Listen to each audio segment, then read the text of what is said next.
తాకట్లో ఉన్న బంగారాన్ని విడిపించి ఆ రోజున మార్కెట్ ధర కట్టి మిగిలిన డబ్బును మీకు అందిస్తుంది కొమ్మూరి గోల్డ్.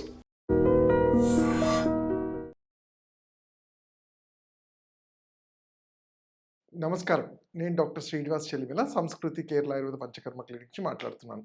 ఈరోజు మనం చెప్పే టాపిక్ వచ్చేసి మోకాళ్ళ నొప్పులు. మోకాళ్ళ నొప్పులు, అసలు ఈ మోకాళ్ళ నొప్పులు ఎవరికొస్తాయి? వాటిని గుర్తించడం ఎలా?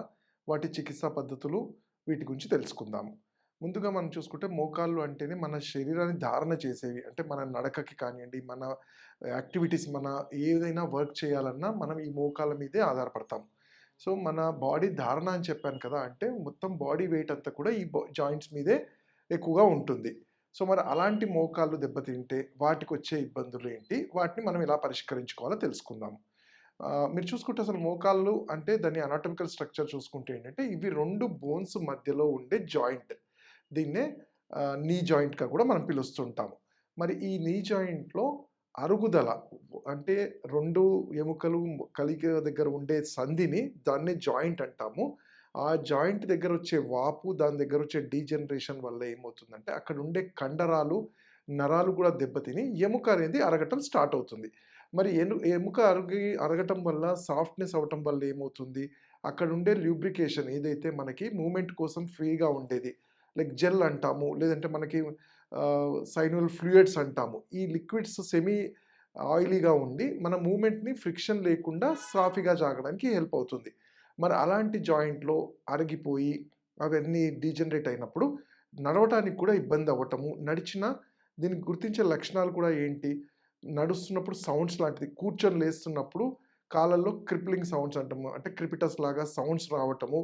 మోకాళ్ళు కొంచెం కదిలిచ్చినా గానీ చాలా స్టిఫ్‌గా బిగుసుకుపోయినట్టు అవ్వడము చూస్తుంటాం.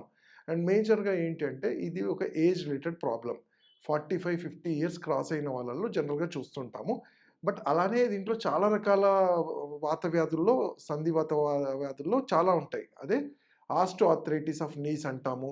రుమటైడ్ ఆర్థరైటిస్ అంటాము. రుమటైడ్ ఆర్థరైటిస్‌లో మన బ్లడ్‌లోనే ఆ యాంటిజెన్ ఇమ్యూనిటీ అనేది ఈ మన సొంత రెసిస్టెన్స్, మన సొంత ఇమ్యూనిటీయే జాయింట్స్‌ని డ్యామేజ్ చేస్తుంది. అది రుమటైడ్ ఆర్థరైటిస్. అది ఈవెన్ చిన్న ఏజ్ వాళ్ళలో కూడా చూస్తూ ఉంటాం. బట్ ఈరోజు మనం మాట్లాడేది ఆస్టియో ఆర్థరైటిస్ ఆఫ్ నీస్ కాబట్టి, దీని లక్షణాలు నేను ఇంతకుముందు చెప్పినట్టు స్టిఫ్‌నెస్‌గా ఉండడము, కొంచెం కదిలినా పెయిన్ రావటము, ఇవే కాకుండా కాళ్ళలో వాపులు ఉండటము. మెయిన్‌గా మనం దీన్ని గుర్తించడం ఎలా అంటే, చాలా చిన్న వరకు మనం చేయాల్సిన మన రెగ్యులర్ యాక్టివిటీస్ కూడా చాలా ఇబ్బందిగా, అమ్మో! లెవ్వాలంటే నాకు భయము, మెట్లెక్కాలంటే నాకు భయమేస్తుంది, నొప్పొచ్చేస్తుంది. కొంచెం దూరం నడిచినా కాళ్ళు స్టిఫ్ అయిపోవటము, వాపులు రావటము, పెయిన్ లాగా ఉండడం చూస్తుంటాం. మరి నేను ఇంతకుముందు చెప్పినట్టు ఇది ఒక ఏజ్ రిలేటెడ్ ప్రాబ్లమ్ అనుకున్నప్పుడు జనరల్‌గా ఒక 45, 50 ఆర్ 50 అబోవ్ ఉన్న వాళ్ళలో వియర్ అండ్ టియర్ అంటాం.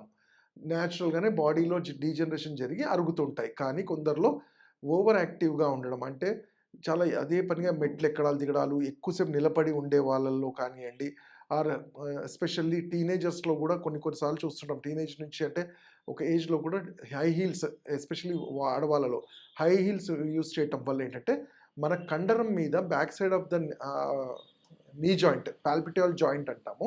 దాని మీద ఆ కండరం మీద ప్రెషర్ పడి, అది ఇంటర్న్‌గా జాయింట్ మీద గూడా ప్రెషర్ పెంచుతుంది. అలానే ఇతరత్ర జబ్బులకు ఏమన్నా ఉన్నప్పుడు, వైరల్ అటాక్స్ జరిగినప్పుడు, వైరల్ ఇన్ఫెక్షన్స్ ఉన్నప్పుడు కూడా మోకాలు నొప్పులు ఇవన్నీ చూస్తుంటాం. ఫర్ ఎగ్జాంపుల్ చికెన్ గున్యా అని కానియండి, కోవిడ్‌లో కూడా చాలామంది ఈ మోకాలు నొప్పులు ఇవన్నీ చూసాం. మరి వీటిని గుర్తించడం అంటే నడుస్తున్నప్పుడే కొంచెం కుంటినట్టు నడవటము, కాళ్ళు డ్రాగ్ చేసి నడవటము చూస్తుంటాం. కొంతమంది బో షేప్డ్ అంటాం. 2 కాళ్ళు బోలాగా ఉండి అడుగు తీసి అడుగు పెట్టడానికి ప్రాబ్లమ్‌గా ఉంటుంది. ఇవి మనం చూడగానే చెప్పేస్తాం. బట్ యాస్ ఎ ఆయుర్వేద వైద్యుడిగా ఎప్పుడైతే నాడిని చూస్తామో, ఇది జనరల్‌గా వాతానికి సంబంధించిన వ్యాధి.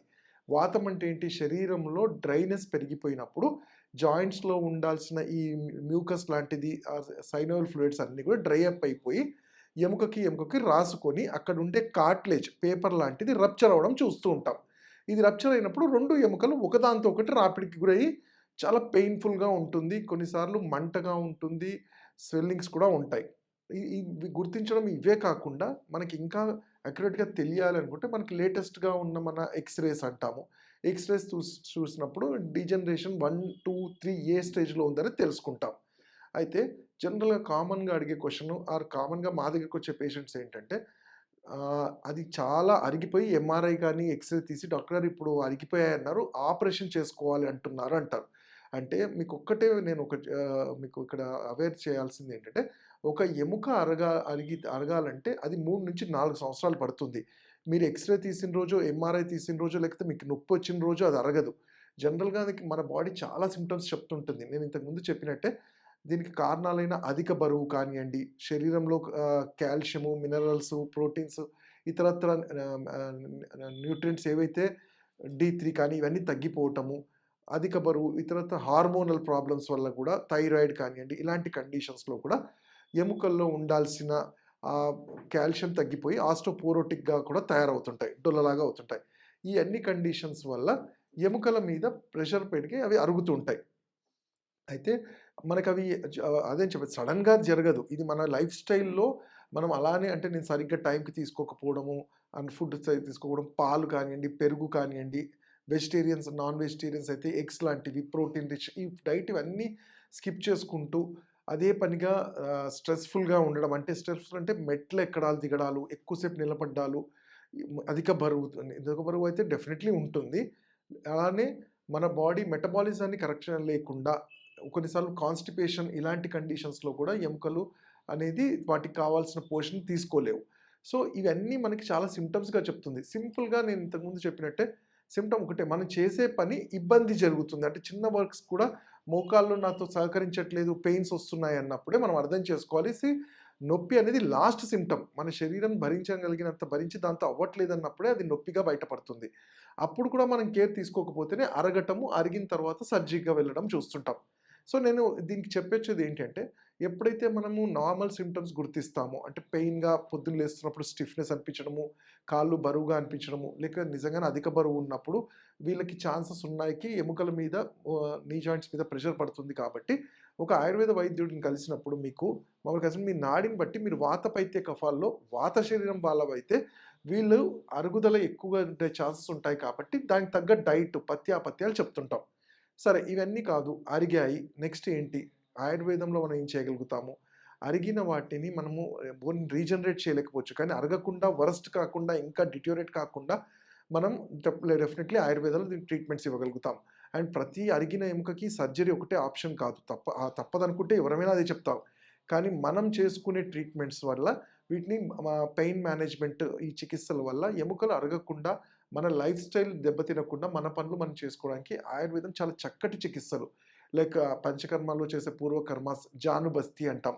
మోకాలు చుట్టూ ఆయిల్స్‌ని దారలాగా వేయటము, పొట్లీలు పెట్టడం వల్ల కండరాల్లో కావాల్సినంత పోషణ, రక్త ప్రసరణ రిసీవ్ చేసుకోవడము. దాంతో పెయిన్ రిలీవ్ జరగడంతో పాటు ఫర్దర్‌గా కూడా ఇది డ్యామేజ్ అవ్వకుండా హెల్ప్ అవుతుంది. అలానే కొన్ని సందర్భాల్లో ఔషధాలు లైక్ గుగ్గులు లాంటివి, యోగరాజ్ గుగ్గులని కానియండి, మహాయోగరాజ్ గుగ్గులు కానీ, మీ తత్వాన్ని బట్టి డెఫినెట్‌లీ అడ్వైస్ చేస్తే వీటి వల్ల ఎటువంటి బ్యాడ్ సైడ్ ఎఫెక్ట్స్ లేకుండా శరీరాన్ని, వాతాన్ని, ఈ పెయిన్‌ని కంట్రోల్ చేసిన వాళ్ళం అవుతాము. అలానే గృహ చిట్కాలు అంటాం. ఇంట్లో చిన్న నొప్పొచ్చినప్పుడు, వాపులు వచ్చినప్పుడు ఏం చేయాలి? సింపుల్‌గా మనకి ఇంట్లో ఉండే అల్లం పేస్ట్‌ని, అన్నాన్ని బాగా మెత్తగా బాయిల్ చేసి, అల్లం పేస్ట్ కలిపేసి, పట్టులాగా దాన్ని చిన్న లేపంలాగా పెట్టి పట్టులాగా కడితే ఒక 5-10 నిమిషాలు వాపుతో పాటు కండరం స్టిఫ్‌నెస్ కూడా తగ్గుతుంది. అలానే నువ్వుల నూనె రోజు అప్లై చేసుకొని ఎండలో కూర్చోవటం వల్ల డి3 కూడా అబ్జర్వ్ అయ్యి ఎముకలకు కావాల్సిన పోషణ, కాల్షియం ఇవన్నీ కూడా మంచిగా రీచ్ అవుతాయి. అలాగనే వీళ్ళు కొంచెం ఏంటంటే వాకింగ్ చెయ్యాలా వద్దా అంటే, అరిగిన తర్వాత వాకింగ్ చేయడం వల్ల పెద్దగా ఉపయోగం ఉండదు. అరగక ముందు మనం ప్రికాషన్స్‌గా చేసుకోవాలి. అరిగిన తర్వాత స్ట్రెచింగ్ ఎక్సర్సైజ్ మేము సజెస్ట్ చేస్తుంటాం. ఇవి ఇలా చేస్తూ ఉంటే పెయిన్ మేనేజ్‌మెంట్‌తో పాటు లైఫ్‌ని హ్యాపీగా నొప్పి లేకుండా లీడ్ చేయగలుగుతారు. ఇంకా వీటి గురించి తెలుసుకోవాలంటే నా క్లినిక్స్‌లో హైదరాబాద్‌లో నన్ను కన్సల్ట్ చేయొచ్చు. నా number 7658909501. And for more videos, Please subscribe to iDream. Please subscribe to iDream. Please subscribe iDream. And please subscribe to iDream. For more videos, subscribe to iDream. please like, share and subscribe to the channel. Congratulations, iDream. Subscribe to iDream. Subscribe to iDream. So subscribe to iDream Media. iDream team అందరికి huge congratulations. Please subscribe iDream Media. Please subscribe to iDream. Subscribe iDream. Please subscribe to iDream. I dream అంటే నా కళల ఛానల్ను subscribe చేసుకున్న నోరు తిరుగుతలేదు. మీరైతే గంట గుర్తు కొట్టండి. For more such videos, please subscribe to iDream. Subscribe to iDream. Please subscribe to iDream. Please subscribe iDream Media. Please do subscribe to iDream. Please subscribe to iDream Media. For best entertainment and information, please subscribe iDream. And don't forget to subscribe to iDream.